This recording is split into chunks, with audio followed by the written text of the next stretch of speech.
All right, so this is the third example from my Newton's law series. So we're going to be taking a question from one of the professor's question papers. I don't want to waste any time. You know that Newton's law is on question 2, so we're going to be doing question 2, 2.1 until 2.4.2, right? So let us get into it. Question 2, they have said, a learner constructs a push toy using two blocks with masses 1.5 kilograms and 3 kilograms respectively. The blocks are connected by a massless, inextensible cord. The learner then applies a force of 25 newtons at an angle of 30 degrees to the 1.5 kg block by means of a light, rigid rod, causing the toy to move across a flat, rough, horizontal surface, as shown in the diagram below. So they've actually given us the diagram, and they've also said the coefficient of kinetic frictional force between the surface and each block is 0.15. Right, so let us show the diagram before we discuss the things that have actually given us, right? So we have a surface like this, and of course that surface is rough and flat. And then we have these toys here. We have a 3 kg toy. We also have the 1.5 kilograms or kg toy. So this is the 3 kg toy, and this is the 1.5 kg toy. Right. So this learner pushes the 1.5 kg toy, and of course he pushes this at an angle of 30 degrees. He does not push it from behind. That means he does not push it at an angle of 180 degrees. He pushes it at an angle of 30 degrees, right? So we have to keep note of that. And he applies a force that is of a magnitude 25 newtons. So this is the scenario that we have, right? So these two are connected by a light rigid cord, right? So this is the scenario that we have. We have two blocks that are going to be pushed to the right. So this learner is actually pushing this block 1.5 kilograms at an angle of 30 degrees. So it is pushing at an with a force that is 25 newtons of magnitude, right? So they've also given us the coefficient of kinetic frictional force, and they say that the coefficient of the kinetic frictional force is equal to 0.15 between both blocks. Okay, so this coefficient of the kinetic friction applies to both blocks. So every time when they give you the coefficient of the kinetic friction, you should know that you're going to need to utilize the formula Fk, which is the kinetic frictional force, is equal to the coefficient of the kinetic frictional force multiplied by the normal force. You're going to be required, or you're going to need to utilize this formula. You have it either on a paper or in the formula sheet, so you don't have to memorize it. But as soon as they give you this formula, you go with, but as soon as they give you this, which is the coefficient, then you're going to need to utilize the formula that has it in it, which is this one. Okay, so this is all that we have. We don't actually have anything else.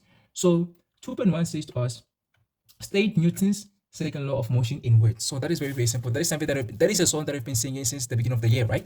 So I'm going to assume everybody knows that when a net force is applied to an object, right? So Newton's second law states that when an object is applied to, when a net force is applied to an object, the object is going to accelerate in the direction of the net force at an acceleration that is directly proportional to the net force, but inversely proportional to the mass of the object. Let us quickly write that. So of course, it's going to take longer.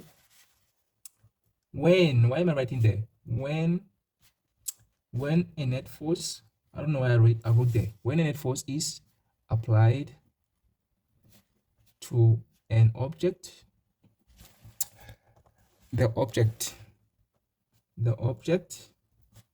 will accelerate in the direction of the net force,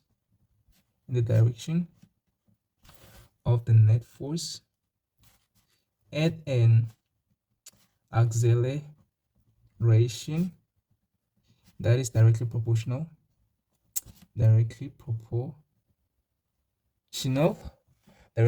should shift a little bit to left. All right, directly proportional to the net force, but inversely proportional to the object's mass. Right, so let's go to the second question, which is 2.2. So 2.2 says, calculate the magnitude of the kinetic frictional force acting on that 3 kg block. So let us look at a 3 kg block. We are required to calculate the magnitude of the frictional force, kinetic frictional force. So they've given us the coefficient of the kinetic frictional force, and what they want is the kinetic frictional force. So we're going to need to also find the normal force. How are we going to be able to find the normal force? Because these two are going to be moving horizontally. It means all the vertical forces are balanced, or they are in equilibrium. So it means all the vertical forces are balancing each other. So a force that is going to be acting up is the same in magnitude as the force that is going to be acting down. They're just all acting in opposite directions. So let us try to draw the free body diagram of the 3 kg block.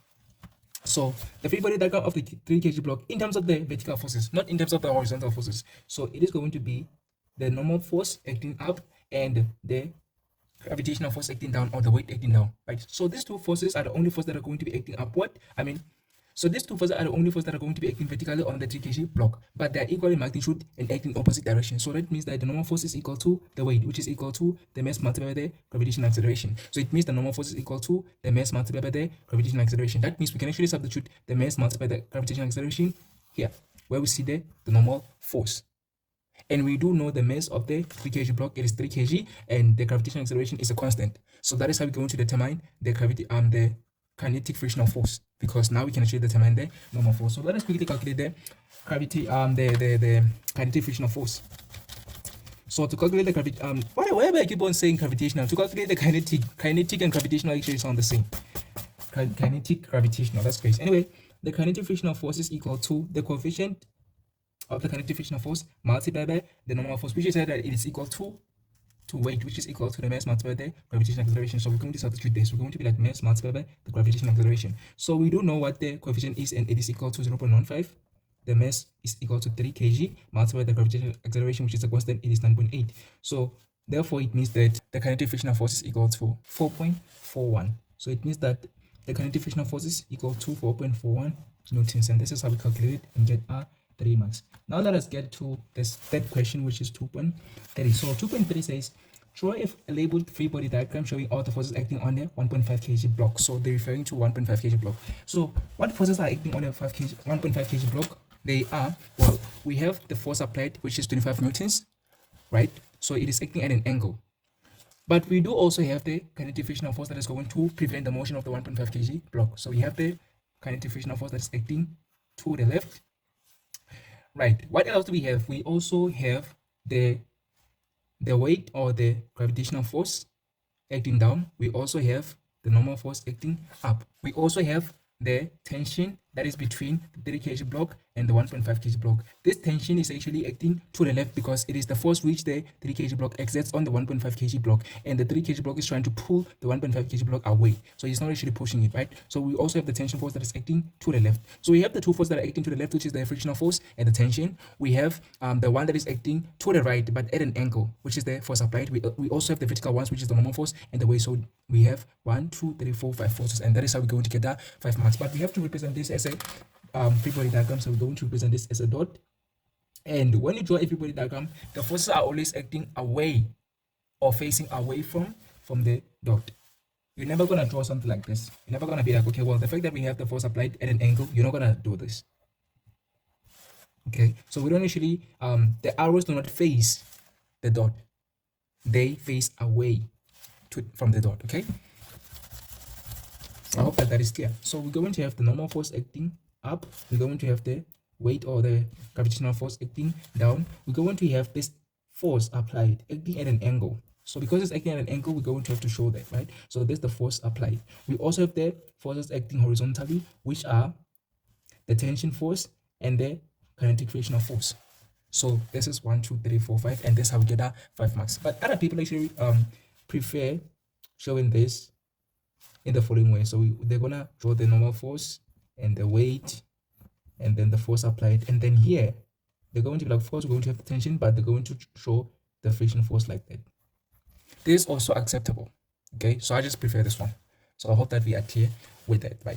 So let us go to the next question, which is 2.4. The last two questions, 2.4.1 and 2.4.2. So 2.4.1, 2.4 says calculate the magnitude of the, then 2.4.1 says kinetic frictional force acting on a 1.5 kg block. So they've given us the coefficient of the kinetic frictional force, and this coefficient applies to both of the 3 kg block and the 1.5 kg block. We have not yet calculated the kinetic frictional force acting on a 1.5 kg block, so you have to determine that. So how are we going to be able to do that? We're going to have to utilize the second law. Why the second law? It is because the two are not actually stationary. They didn't actually say that they're stationary, meaning that they are moving. So the fact that they're moving, we're going to assume that they're going to accelerate as this force is applied on the 1.5 kg block. So we're going to assume that they're going to accelerate to the right. So the fact that we're talking about acceleration, we have to apply the second law, which is the only law out of all the Newton's laws that have the acceleration, or that mentions the acceleration. Right. So let us apply the Newton's second law to calculate the kinetic frictional force. So we're going to be like the force, the net force is equal to the mass multiplied by the acceleration of the what? Of the 1.5 kg block.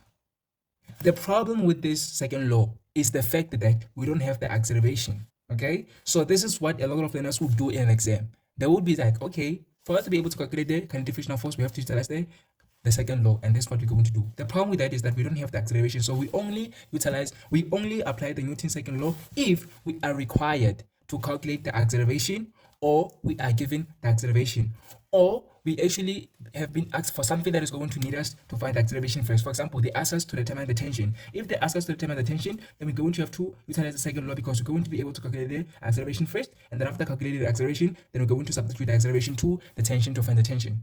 So we only apply the second law formula if we are required to calculate the acceleration, or we are given the acceleration, or they want a force that is going to need us to find the acceleration first, like the tension. That is the only time that we're going to apply the second law.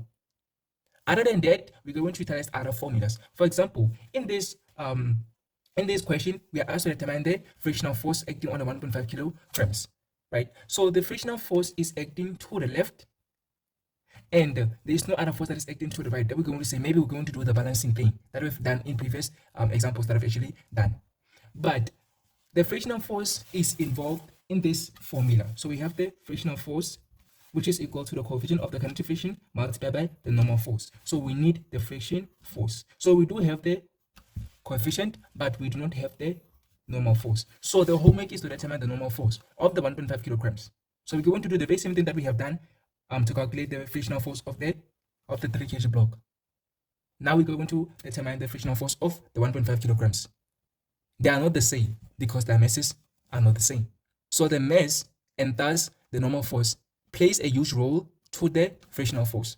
So the frictional force depends on the normal force of an object, because the coefficient of the kinetic frictional force is constant. So what's going to increase or decrease the frictional force is the normal force. So it depends solely on the normal force. So we have to determine the normal force, right? So if let me just say, objects that have different masses have different kinetic frictional force and also different static frictional force.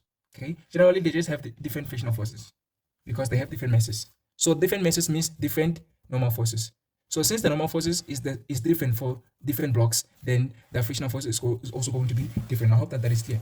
Right. So let us try to determine the normal force for this block here. So the normal force is a vertical force. It acts up and down. Well, it acts up, but it is vertical. So it represents one of the forces that acts up and down. So how are we going to be able to determine the normal force?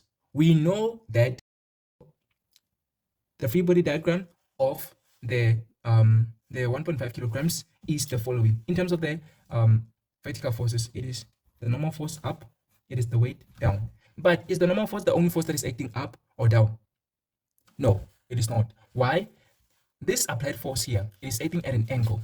So the fact that the applied force is acting at an angle, it means that it has components. So it is acting at an angle that is 30 degrees. So that means that it actually has components, and these components are the horizontal component, which is Fx, and the vertical component, which is the Fy. So it means that it is not only the normal force and the weight that are acting vertically, it is also the Fy, or the vertical component of the force applied. So the fact that we have the vertical component of the force applied acting downward, we're going to also consider that. So that means that we also have the Fy acting down. Now we have three forces that are acting vertically. We only do this when the force applied is at an angle. If it is horizontally, then it's going to be 0 degrees or 180 degrees, therefore no component. But as soon as we notice that it is actually applied at an angle, then there's going to be component of that force applied. So we're going to have the vertical component of the force applied, which is Fy, is acting downwards. Why we say that it's acting downwards? It is because the force applied is acting downwards and to the right. So it is acting downwards and to the right. So we're only considering the vertical forces. So it means that Fy is acting downwards. So I hope that is clear. So we have three forces that are acting vertically, and two are acting down, and one is acting up. So since the motion of the system is to the right, which is horizontal, it means all the vertical forces are balanced. They are in equilibrium because the motion of the system is not vertically. So it means that the vertical forces are in equilibrium or balanced. So it means that the normal force, which is acting up, is balancing the Fy, which is the vertical component of the force applied, plus the weight. So it is balancing both of these forces. That means it is actually greater than the weight. So it means that the normal force is not actually equal to weight in this example, because the weight is accompanied by the vertical component of the force applied. So the normal force is balancing both of them. So normal force is not equal to weight in this example. I hope that is clear. Right, so we're not going to be like normal force is equal to weight is equal to mass multiplied by gravitational acceleration. This is wrong. Why? Because normal force is not equal to weight. Normal force is equal to weight plus the force, the vertical force of, the vertical component of the force applied. I hope that is clear. So what we are going to do, we're going to calculate normal force by utilizing this equation, which is normal force is equal to the vertical component of the force applied plus the weight. So we know that the vertical component of the force applied is equal to the force applied multiplied by the sine of an angle, then plus the weight is equal to the mass multiplied by the gravitational acceleration. So we're going to have the mg. Let me actually switch on my camera. My light, right? So we're going to calculate normal force utilizing this equation. So we're just going to substitute. So the force applied is equal to, they've given us as 25. So we have 25. Then we're going to be like sine of the angle which we have been provided with it to be 30 degrees. Then plus the mass is 1.5 kilograms multiplied by the 9.8, which is the gravitational acceleration. So what is this equal to? It means that the normal force is equal to 27.2. So we have 27.2 newtons as the magnitude of the normal force. Now that we have the normal force, it means we now have the coefficient of the kinetic frictional force and the normal force. It means we can now find the kinetic frictional force. So these are the steps that we was going to take to calculate the kinetic frictional force, right? And this whole question is worth 3 marks, right? So we're going to calculate the kinetic frictional force of the 1.5 kilograms block by saying the kinetic frictional force is equal to, let me actually shift my camera a little bit down so that you can see the calculation. So we're going to be like the kinetic frictional force is equal to, well, the coefficient multiplied by the normal force. So we have already calculated the normal force, and we know that the coefficient is equal to 0.15. They have given us that. So we're going to be like 0.15 multiplied by the normal force, which is this 27.2. So what is the kinetic frictional force? It is equal to 4.08 newtons. So this is the kinetic frictional force on the 1.5 kilograms block. Let us go to the next question, which is the last for this video, 2.4.2. So question 2.4.2 says, calculate the tension in the cord connecting the two blocks. So they're looking for the tension. So to calculate the tension, usually we utilize the simultaneous equation. So we have two blocks that are connected by an extensible string. So to calculate the tension, we're going to have to consider 2 blocks, right? Because this tension is experienced by both the blocks. This single tension, it is experienced by both blocks. So we're going to apply the second law on both the blocks. So we're going to start with the 3 kg block. So we're going to apply the second law, and we are applying it on a 3 kg block. So we're going to be like, how many forces are acting horizontally on the 3 kg block? This is, by the way, wait, have we that? Okay, well, we need to find the free body diagram for the 3 kg block, right? So remember that we had 3 kg block here. We had a 1.5 kg block here, and the force applied at an angle 30 degrees, and they are on a rough surface. So this was our diagram. This was our diagram, right? So the forces that are going to be acting on the 3 kg block, that are going to be acting horizontal on the 3 kg block, are the tension and the frictional force.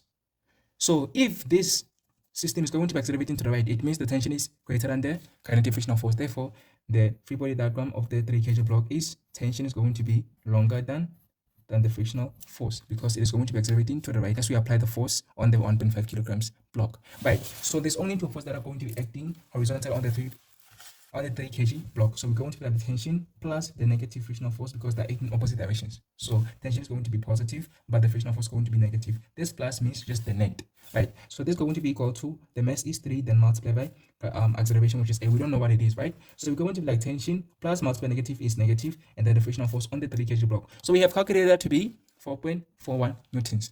So we have 4.41 newtons, which is equal to 3a. This is what I call consecutive questions or dependent questions. So 2.4.2 depends on the answers that you have gotten on the 2.2 and 2.4.1. So if your 2.2 and 2.4.1 are wrong, they're going to affect 2.4.2. So these are the type of questions where you have to make sure that all your answers are correct, unless there's a positive marking, which I don't actually got the time to explain in this video, right? So you have to be very careful when it comes to this type of questions, which one question depends on the answers that you've gotten on the previous questions. So if you've gotten 2.2 and 2.4.1 wrongly, I promise you, this one is also going to be affected, because you're going to need this frictional force here, and as well as the one on the 1.5 kilograms, right? So we're going to be like tension is equal to, because we're going to make tension the subject of the formula. So tension is equal to, well, 3a, then 4.41 is negative on the left hand side, is going to be positive on the right hand side. So this is going to be our equation 1. So let us find the equation 2 by applying the second law on the 1.5 kilograms block. So we're going to be like, okay, we're applying the second law on the 1.5 kilograms block, and the force that are going to be acting horizontally on the 1.5 kilograms block. Well, we have actually just applied the fact that there is a vertical component of the force applied that is going to be acting down. But what about the horizontal component of the force applied? This is the horizontal component of the force applied, and it is acting to the right, because that force applied is actually acting to the right and down. So forget about down, which is the vertical motion. We're only considering the horizontal motion, which is the right. So it means that we have the horizontal component of the force applied, which is Fx, and it's acting to the right. So it means that if you consider the vertical, the horizontal forces, we have 3 of them, which is the Fx, or the horizontal component of the force applied, the frictional force, and the tension. So there's 3 forces that are going to be acting on this 1.5 kilograms block. So the Fx is actually greater than the combined effect of the frictional force and the tension, because this system is accelerating to the right. So we're going to consider right as positive. So we're going to be like Fx, which is the horizontal component of the force applied, plus negative frictional force, because it is acting to the left and we're taking right as positive, plus negative tension, because tension is also acting to the left and we're taking right as positive, is equal to, then mass is equal to 1.5, then acceleration, which is a. So the horizontal component of the force applied is equal to the force applied multiplied by the cos of an angle, then minus the frictional force, of course, then minus the tension, because positive times negative is negative, and thus applies as well to the tension, which is equal to 1.5, then acceleration. So the force applied is equal to 25 newtons. So we have cos of, we have the angle 30 degrees, minus the frictional force, which we have just gotten to be 4.08. So we have 4.08 minus, we're looking for tension, and that is equal to 1.58. So we're going to take the tension to the right hand side to make it positive, and we're going to take the 1.58 to the left hand side to make it negative as well. Well, we have negative tension, which is going to be positive on the right hand side, not actually negative. Right. So we're going to say 25 cos of 30 minus 4.08, then minus 1.58. So we're going to have negative 1.58. Then we're going to place this into the calculator and find out what is equal to. So the whole thing is equal to positive 17.57. So this whole thing is equal to tension. So it means tension is equal to negative 1.58 plus 17.57, and this is equation number 2. Okay, let me actually shift a little bit to the left so that you can see it. I'm so sorry about that. Actually, let me just go to the next page because I don't actually have enough space. All right, so far we have answered 2.1 to 2.4.1. So 2.4.2, we're trying to find the tension, right? So we have said that the first equation is tension is equal to 3a plus 4.41. That is equation number 1. So we said that equation number 2 is tension is equal to negative 1.58 plus 17.57, and this is equation number 2. So since this is the same tension that the two blocks are experiencing, we're going to equate them and find the acceleration. Then we're going to substitute the acceleration into one of these formulas or this equation to find the tension. So we're going to be like 3a is equal to, well, 3a plus 4.41 is equal to negative 1.58 plus 17.57. So what you are going to do, I don't like making messes, so I'm just gonna erase that. So we're going to take the variables on the left on the same side and the constants on the same side. So we're going to take negative 1.58 to the right, to the left hand side is going to become positive. So we're going to have 3a plus 1.5a, which is equal to, then we're going to take 4.41, that is positive, to the left, to the right hand side is going to become negative. So we're going to have 17.57 minus 4.41. Then 3a plus 1.5a is 4.5a, which is equal to 17.57 minus 4.41. I'm just going to do that manually. So we're going to have 6, 1, and then 13. So we're going to have 13.6. Wait, 13 point. Oh yeah, 13.16. 13.16. So we're going to divide both sides by 4.5. 4.5. So acceleration is going to be equal to 2.92. So we're going to have the acceleration as 2.92 meters per second squared.